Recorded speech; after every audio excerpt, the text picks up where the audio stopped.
Saya akan menjelaskan tentang penghapusan kredit macet kepada UMKM. Perkenalkan, nama saya Marisatin Ekawati dari kelas MJ 102, Prodi Manajemen PJJ S1. Saya akan menjelaskan tentang latar belakang. Saya mengambil kasus ini tentang penghapusan piutang kredit macet UMKM. Menteri UMKM Maman Abdurrahman mengatakan program penghapusan utang UMKM sampai saat ini masih berjalan. Namun, ia belum tahu berapa banyak total UMKM yang telah menjalankan program ini. Ditargetkan untuk 67 ribuan dan pemerintah terus berkoordinasi dengan BUMN dan Bank BRI atau Bank Himbaran.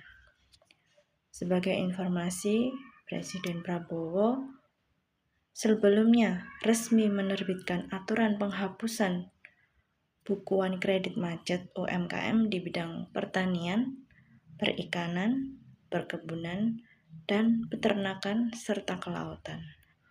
Aturan ini tertuang dalam Peraturan Pemerintah Nomor 47 Tahun 2024 pada tanggal 5 November 2024 tentang penghapusan piutang macet pada UMKM. Selanjutnya, yang masuk dalam kriteria program penghapusan utang sesuai dengan Peraturan Pemerintah Nomor 47 Tahun 2024 adalah yang pertama, nilai pokok piutang macet paling banyak 500 juta per debitur atau nasabah. Yang kedua, telah dihapus bukukan minimal 5 tahun pada saat peraturan pemerintah ini mulai berlaku. Kemudian yang ketiga, bukan merupakan kredit pembiayaan yang dijamin dengan asuransi atau pinjaman kredit pembiayaan. Dan yang terakhir nomor 4, tidak terdapat agunan kredit pembiayaan atau terdapat agunan kredit pembiayaan namun kondisi tidak memungkinkan untuk dijual atau sudah habis terjual tetapi tidak dapat melunasi kewajiban nasabah. Selanjutnya, dampak kredit macet UMKM. Ini ada dua dampak yang positif dan juga dampak yang negatif. Saya akan menjelaskan tentang dampak positif penghapusan utang UMKM. Yang pertama, menurunkan angka kemiskinan, kemudian meningkatkan daya beli masyarakat, kemudian membantu kesejahteraan petani dan nelayan, kemudian memberi rasa aman dan kepercayaan terhadap sistem ekonomi, kemudian mendorong UMKM untuk lebih giat berwirausaha, dan yang terakhir adalah membantu Indonesia menghadapi tantangan ekonomi global. Selanjutnya, saya akan juga menjelaskan tentang dampak negatif yang perlu diantisipasi. Ada dua, yaitu terganggunya kestabilitas keuangan perbankan, khususnya bank pemerintah atau bank himbara. Dan yang kedua adalah kerugian bank pemerintah.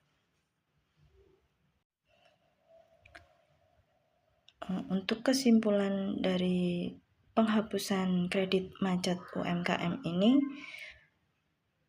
dengan adanya kebijakan penghapusan piutang kredit macet UMKM ini, diharapkan dapat membantu para pelaku UMKM untuk lebih giat melakukan pengembangan usahanya dan dapat membantu mengentaskan kemiskinan dan membantu memulihkan ekonomi setelah masa pandemi.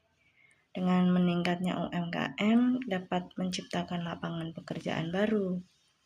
Kebijakan tentang penghapusan utang atau kredit macet UMKM ini dinilai sangat membantu bagi para pelaku UMKM.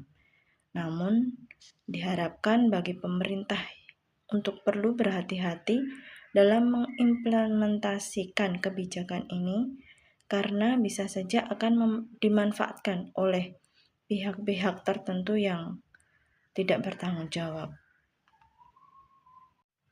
Demikian daftar pustaka yang saya ambil untuk makalah ini. Sekian dari saya ucapkan terima kasih.